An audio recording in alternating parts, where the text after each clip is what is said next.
Hey, what's up, everybody? It's your boy, Darrell Owens, and we're here for another edition of One on One here on the Legacy Maker Sports Network, and of course, airing on the amazing Bowie Television. Look, a lot to get into tonight. And before we get into all that, we're in week 14 of the NFL season. We got Packers taking on the Detroit Lions tonight. And this Packer enthusiast is intrigued to see how that one will go. Big one for the Packers tonight, but the Lions are this much closer to clinching the division. We'll see how that all ends up happening. But 101, episode 151, the Power Rankings here, week 14 on the Legacy Maker Sports Network and on the amazing Bowie Television, airing right now. One, one, one, one, one, one, one, one, one, one, one, one, one. Welcome to the one-on-one. When it comes to ratings, man, we number one. I get the truth, then I give them the scoop. If anybody got a question, I give them the proof. Welcome to the one-on-one. When it comes to ratings, man, we number one. I get the truth, then I give them the scoop. If anybody got a question, I give them the proof. Welcome to One-on-One at Legacy Maker Sports Network.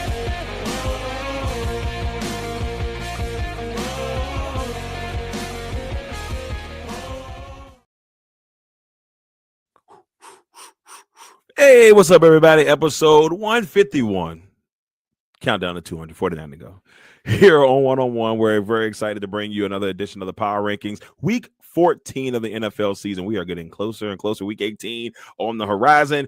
Playoff berths are being solidified as we speak. Well, maybe not as we speak, but they've been happening over the last couple of weeks. But we got a lot to get into. We got to talk about tonight's game, Packers and Lions. We got to talk about the NFL Experts League, of course, going on the Legacy Maker Sports Network. That race is getting a little bit tighter. We got a new overall leader, first time ever for this person being the overall leader. So we're going to get into all that. But, of course, you know, we always start one-on-one with the bottom.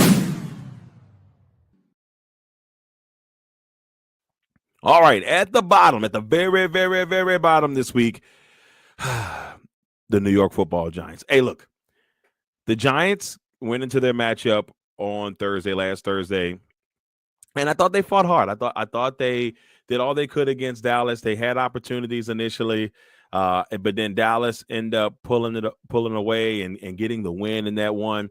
And it was a little sad. Drew Lock didn't play bad. I thought he actually played a pretty decent game.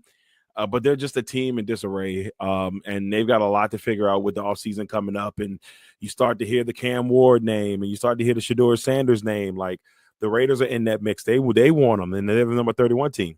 But it's just a lot going on right now for the Giants. They're our last team in the league, and it's unfortunate. You really want to see them do well, but unfortunately, it just hasn't been going well for Big Blue ever since Eli Manning left the ship. So. But we got Big Blue at number 32. At 31, another team that is struggling, and that is the Vegas Raiders. They actually fought hard. They fought hard against Kansas City. Another great game on Thanksgiving last week, where the Raiders had their chances. They were driving at the end of the game, had a chance to do what they needed to do, and then they fumble. The center hikes the ball before O'Connell. Powers Jackson hikes the ball before O'Connell even had a chance. It was too late, and the Raiders ended up losing the one to the Chiefs. But it was a tough one. I mean, the Raiders can at least say in the last year they're one of two teams that have beat the Chiefs in the last year exactly. If you go from 365 days, I could be wrong on that, but I'm not perfect. But it was a hard fought game, and O'Connell looks very comfortable as a starting quarterback. I feel a little bad for him because I don't think he's going to get that second chance to be the starter maybe, or the third chance next year to run into that. I think that's going to be a Shedeur Sanders or Cam Ward dream in Vegas next year, but we shall see. At number 30, the Jacksonville Jaguars. Jacksonville had themselves actually a pretty good game against the Texans. Texans end up winning 23-20. The worst thing about that game is the injury to Trevor Lawrence when he was going to slide, and the linebacker for the Texans, and I don't want to destroy names, but Algier, I could be saying that wrong. Amir Aziz, and if I am, I do apologize. But the tackle was a little bit of a rough one, and a lot of people were not pleased about it. Is Aziz Al Sayar? I still could be destroying it, but he was the one that made the tackle, and they gave him a 3-game suspension, and so it was very, very, very interesting to see how that kind of was managed. But they suspended him for 3 games. Trevor Lawrence is on IR now; he's out for the season. It is the Mac Jones show the rest of the way. Right now, technically, the Jaguars currently hold the number 1 pick in the NFL draft. I don't think they're going quarterback, but they do hold the number 1 pick in the draft. They're at 30. At 29, probably the most competitive team at the bottom, in my opinion. I mean, there's some other great teams in here, but this team just doesn't fight. No matter what the situation is, they have been in games. They fought. They just haven't been able to pull them off in a lot of instances, and that's the New England Patriots. They lose a tough one to the Colts last week, 25-24. They were battling. They were on the way down the field. Things were looking good, and it just didn't happen in the end. And the Patriots just couldn't pull it off. But I like what they're building. Drake May looks like he could be a guy. At some point. They got to continue to get pieces around him, get him a veteran receiver, the true number 1. I like the receivers they have there, but they need a number 1 to really open that thing up, and another running back. The offensive, they need pieces. So good luck to New England. They'll have a top-tier draft pick as well in the upcoming draft. At 28, the Tennessee Titans. Whew, boy, Tennessee's ugly. And I'm not talking about the state. I'm talking about the team. I got some good friends out there in Tennessee, so I'm not trashing this state. I'm just trashing the Tennessee Titans. My goodness. Being at that game on Sunday, watching the Commanders and the Titans, and getting a chance to see Will Levis up front, it was very interesting. And I didn't think he did a bad job. I thought there were some things that he could improve on, and we'll see how it goes. But overall, I'm very, very interested to see how everything kind of goes with Tennessee. But they were bad, man. Commanders come in there, and they just smacked them. They just smacked them. It was bad. But they're at 28. At 27, the New York Football Jets. And boy, it's hard. It's hard to watch. Let's just put it that way. And it's been a little bit rough watching the Jets kind of just trying to figure this thing out. And I don't know. They've got a lot of things they got to figure out. Aaron Rodgers trying to figure out if he's going to be back next year. Devontae Adams trying to figure out what they're going to do next year. Their owner might be, working under the new Trump administration. Who knows? The Jets are the Jets. The Jets be jetting. At 26, the Panthers. Carolina fought hard in this matchup against Tampa Bay. They were in the mix. They had opportunities, just couldn't pull it off in the end. And they ended up losing 26-23. But we continue to see a improvement each and every opportunity with Bryce Young. He just continues to get better. And if you're a Carolina fan, thoughts of quarterback may be slipping out your mind now because, obviously you've already paid for Bryce Young and he's starting to improve. Get some pieces around him and see how that thing goes maybe next season. So we'll see. At 25, the Cleveland Browns. Man, I'll tell you this about the Cleveland Browns. They may not have a great record, but they are fun to watch. Ever since Jameis Winston has taken over at QB with the injury to Deshaun Watson, this team has just been different. Offensively, they look like a different team. They look like they're having fun. They look like a team that, the team I had going 12-5 this year and winning the AFC North. That's what I thought that team was going to look like. And they, still ended up losing at the end of that game against Denver on Monday night, which was a great Monday night football game, 41-32. But Jameis Winston just makes the Cleveland Browns must-see TV. So they're at 25. At 24, the Chicago Bears. The Bears. Time management, Matt Eberflus, sorry, I said his name wrong. He got fired the day after Thanksgiving after that terrible mismanagement of the clock at the end of that game against Detroit. Had a chance to go down there, kick the field goal, go to overtime, or maybe even win it. They had 32 seconds on the clock, and what do? They let it fall by the wayside. and now they're on a 6-game losing streak. This team was 4-2 when I had a chance to see them play against the Commanders. And since that Commanders game and since that Hail Mary, 6 straight losses. Tis. Next, we've got the New Orleans Saints sitting at 23. They lost their game against the Rams this past weekend. And, there was another tight game. It was kind of close. It was kind of a little back and forth. They lose Taysom Hill for the year. That's not good. And they're another team trying to figure out what's the next step. Do you keep Derek Carr on next year? Who's going to be the head coach? Do you give the intern coach a shot at it next year? There's a lot of questions to be answered in New Orleans. We'll see how that goes. At 22, the Dallas Cowboys, 2-game winning streak. They, at one point, I believe, were on a 4 or 5-game losing streak. And since the Commanders game, they're now on a 2-game winning streak. And guess what? Still have an opportunity to make the playoffs. Watch out for the Dallas Cowboys, right? Okay, they've got more opportunities to try to make some things happen. And, they got the Bengals this week, who are the number 21 team on this power ranking, who lost a really rough one to the Pittsburgh Steelers. It's a lot of interesting things that they got to try to figure out. A lot of interesting things. But we'll see how that goes here in the next, this week coming up and see how it goes. But here it is, the bottom. Giants, Raiders, Jags, Patriots, Titans, Jets, Panthers, Browns, Bears, Saints, Cowboys, and the Cincinnati Bengals rounding out the bottom. So the bottom is the bottom for this week. There's some teams that are technically still in the playoff hunt. We'll see how it goes. I told you how I feel about the Cleveland Browns. I think they got some good things going to see if they'll continue that and keep that going. But with that being said, let's go to the outside looking in.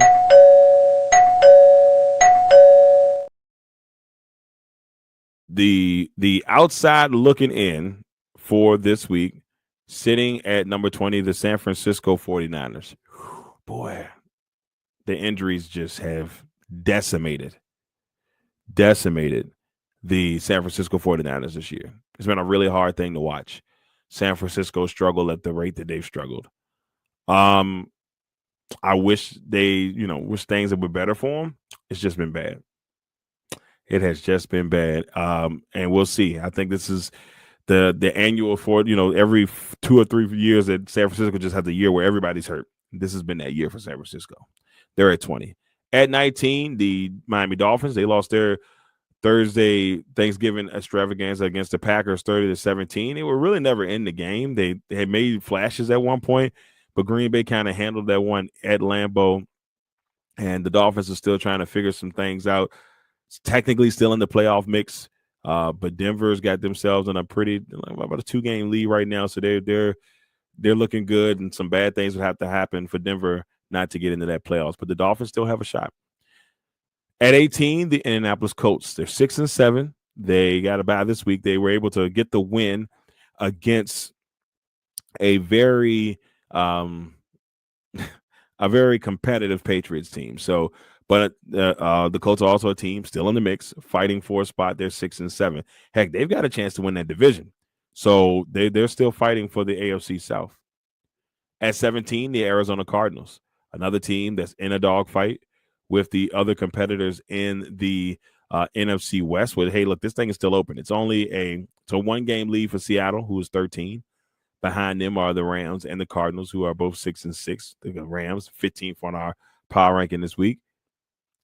And San Francisco's 2 games back. This is still an open race, but they've both some teams, they still got ground to make up and things can happen. The Seattle plays the Cardinals this week, and this is a chance for Seattle to extend that lead.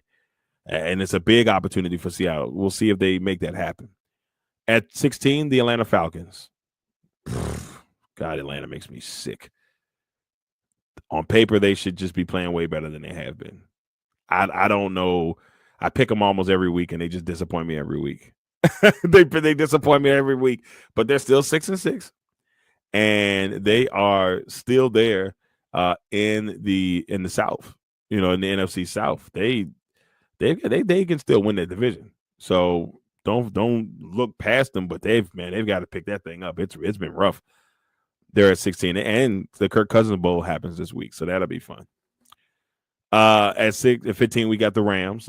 They get their win over the Saints. They are still hanging in there, a team that you got to watch out for. They picked up Emmanuel Forbes off the waiver wire from the Commanders, the former first-round pick. He was out there with his former teammate Cameron Curl, so that'll be fun to see how he, or see how he's done, how he does out there, and how Sean McVay will use him. So that'll be interesting to see. At 14, the Tampa Bay Buccaneers. They found a way to get the win that they need. They're 6-6 on the season. They're still battling with the Falcons for that division, and it will be a fun ride to the end in that division to see if Tampa Bay can get their fourth straight division title or if the Falcons can get back into the playoffs. At 13, the Seahawks, we talked about where they are and how things are going for them right now. They've been doing pretty good, so watch out for Seattle. They've got some interesting games over the next couple of weeks. They got the Packers coming up, and of course they got some more division matchups. So Seattle will be a team that it is trying to, maybe build up on this lead and get a cushion, but I just don't see it happen. I think the West is going to be a dogfight to the end as well, the NFC West. At 12, the Houston Texans. The Texans get their win over the Jags. They're 8-5, but this doesn't feel like last year's Texans team. I think a lot of people have kind of learned this team a little bit. Of course, the Texans are dealing with injuries to an extent, and they did lose Stephon Diggs, who was their prized possession in the offseason. I still think they're going to be a tough team, but it's just some growing pains here in year two. Some growing pains. Texans are at 12. At 11, the Baltimore Ravens. Ravens could be in my top 10 this week, but that loss to Philly, to me, shows that this team really has some offensive woes that they've got to try to figure out. They've got some offensive woes that have to be figured out, that have not been figured out. I don't know what's going on, but they need to figure it out. All right, here it is. The outside looking in. The 49ers, the Dolphins, the Colts, the Cardinals, the Falcons, the Rams, the Bucks, the Seahawks, the Texans, and the Baltimore Ravens knocking on the door, trying to get back in the top 10, are our number 11 team. Boy, oh boy, man, I don't know. There's a lot of playoff action going on that outside looking in. It's always busy in the outside looking in. So pretty much all those teams are in the mix, and they still got a chance to get in the playoffs. So we'll see this home stretch here in December, sexiest month of the year for those who don't know. Your boy's birthday next week, next Sunday, not this Sunday, next Sunday, turning 40, whoop, whoop. And then on top of that, heading to New Orleans for the Commanders and Saints. So I'm gonna go march myself into the Superdome to see if the Commanders can continue their hot streak, or not hot streak. Let me rephrase that. Continue their winning ways. They had struggled for a while. They're trying to get back on their winning ways. There we go. That's the word I was looking for. Back on their winning ways. But let's go ahead and head into the top 10 and see who's in our top 10 for this week.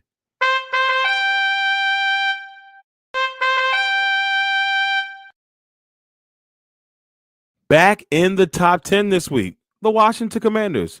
Left hand up. Who are we? The Commanders. So the Commanders back in the top 10. They, impressively beat up on the Houston Texans. I mean, Houston Texans, the team formerly known as the Houston Oilers, the Tennessee Titans. If the Commanders offense plays the way they did in that game, I'm not gonna say they're unstoppable, but they're pretty hard to beat. The problem is they haven't been able to break that offense out on really good teams just yet. They've had show flashes against those teams, but they haven't been able to put up those same amount of points or the offensive explosion against better teams. So they still got a couple of teams down the stretch that'll be interesting. They got the Falcons, they got the Saints, they got the Eagles one more time, they got the Cowboys. So all of these matchups here on out, very important. They're trying to get in the playoffs.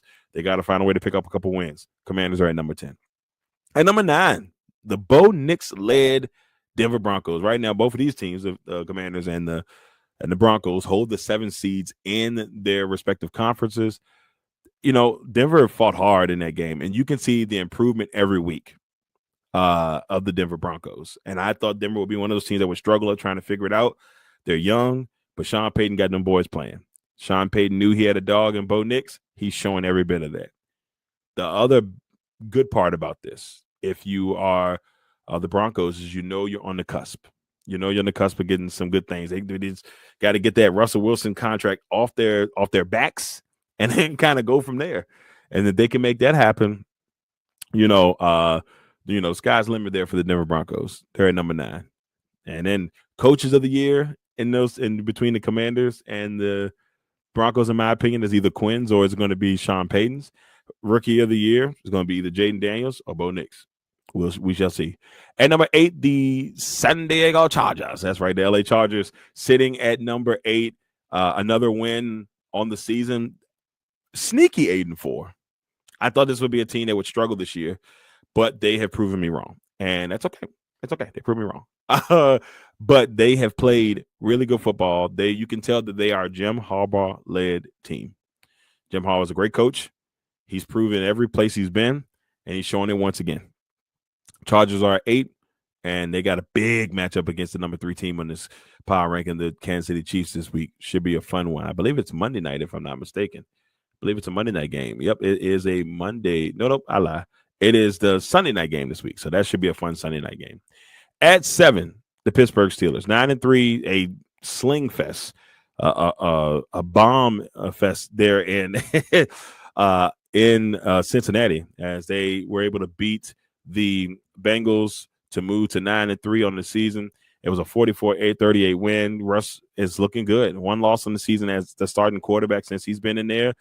They're 5-1 with Russ under the helm, and they continue to do really good things. And it just shows you what a team can do when they've got a really good quarterback. No shots at Justin Fields, but when you got a Super Bowl winning quarterback like Russell Wilson, you can see what it does for that team. At number 6, the Green Bay Packers. Green Bay winning their Thursday night game, that Thanksgiving game last week against the Dolphins. Green Bay, and I'll say this, and I'll move on, but Green Bay has the potential to be great. They're so young, and sometimes it's hard to watch. That's all I can say. Hope that's not the case tonight. That's all I can ask for. Packers are at 6. At 5, the Minnesota Vikings, 10-2. Probably the weakest of the teams that are in the top 5. Obviously, I got them at 5, but Minnesota has been tough all year. This reminds me a lot of the Kirk Cousins team from a couple of years ago. Maybe not exactly the same, but it has the same vibe. They're winning games. They got a great record, but are they really that good? We'll see. Hey, they beat the Packers, so I can't say for so much. At 4, the Philadelphia Eagles, 10-2, cruising right along. Nice lead in the NFC East. They would have to collapse here in order for the Commanders to try to win this division. The Commanders pretty much have to win out, and the Eagles have to lose like 4 games. I don't see that happening, but the Eagles do have a shot to potentially be the number 1 seed in the NFC. So that'll all be fun to see here in the next couple of weeks. At number 3, the Kansas City Chiefs. The Kansas City Chiefs are, boy, they're lucky. I hate to say it lucky, but man, they just be finding ways to win, man. It is crazy. It is crazy the way they just be finding ways to win football games. Sometimes I'd be shocked that they pull it off the way they do, but they do. And they're 11-1. They're the defending champions, and every time you write them off, they find ways to win championships. So the Chiefs are at 3. At 2, we got the Buffalo Bills, and they are, the Buffalo Bills. The Bills looked great against San Francisco on Sunday night. They get an easy dub against a beat-up San Francisco team in the snow. They're at number 2. At number 1, and I can't wait for those two to face off, the Bills and the Lions. The Lions are our number 1 team for the 3rd, might be the 4th straight week, but for the 3rd or 4th straight week, the Lions are on the top here, and I probably should know that, but y'all can yell at me later. The Lions are at top here in our power ranking. So here it is, the top 10. The Commanders, left hand up. Broncos, Chargers, Steelers, Packers, Vikings, Eagles, Chiefs, Bills, and number 1, the Detroit Lions. All right, there it is. Our power rankings, top 10 solidified. Now let's go ahead and finish this up, ladies and gentlemen, with the finale.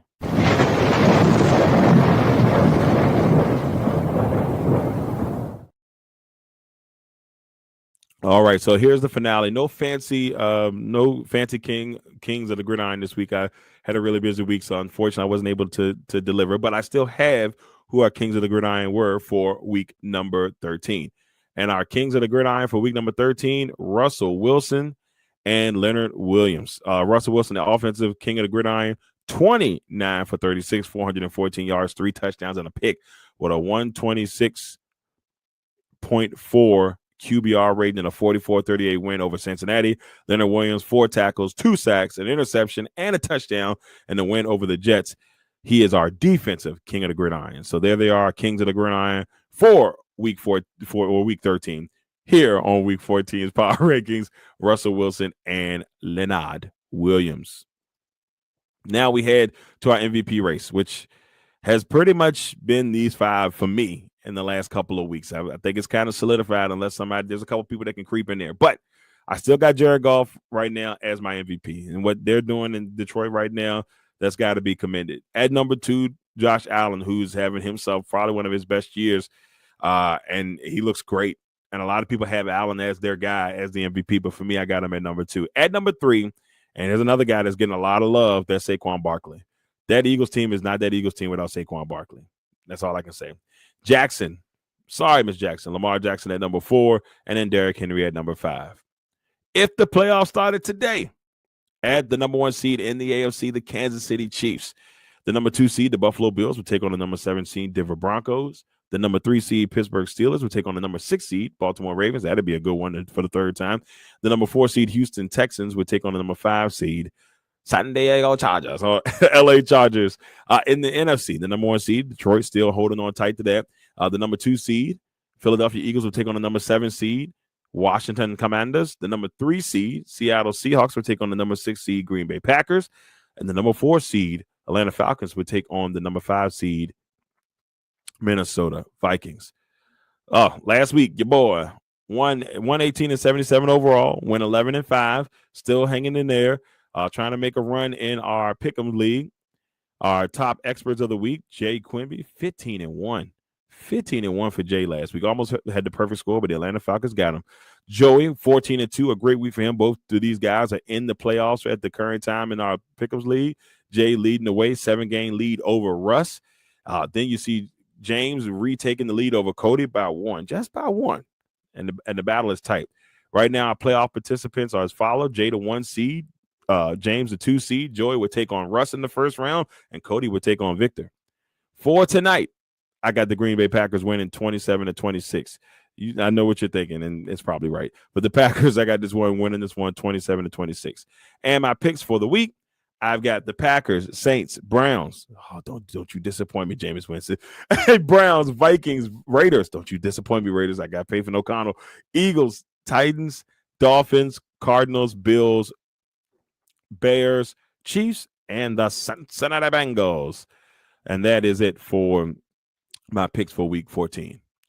All right, everybody, that's it. Episode 151 of 101 here on the Legacy Maker Sports Network. And, of course, airing on the amazing Bowie Television. I'd like to thank you all for tuning in for 151. We'll be back next week for 152 before your boy hits the road to head to New Orleans for the 3rd time.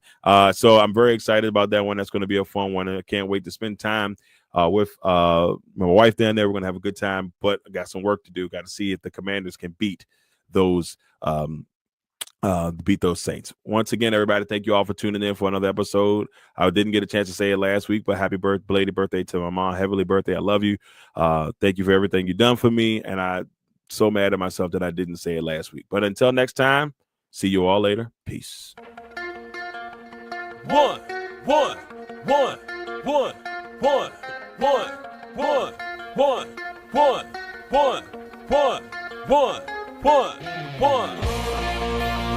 Welcome to the one-on-one. When it comes to ratings, man, we number one. I get the truth, then I give them the scoop.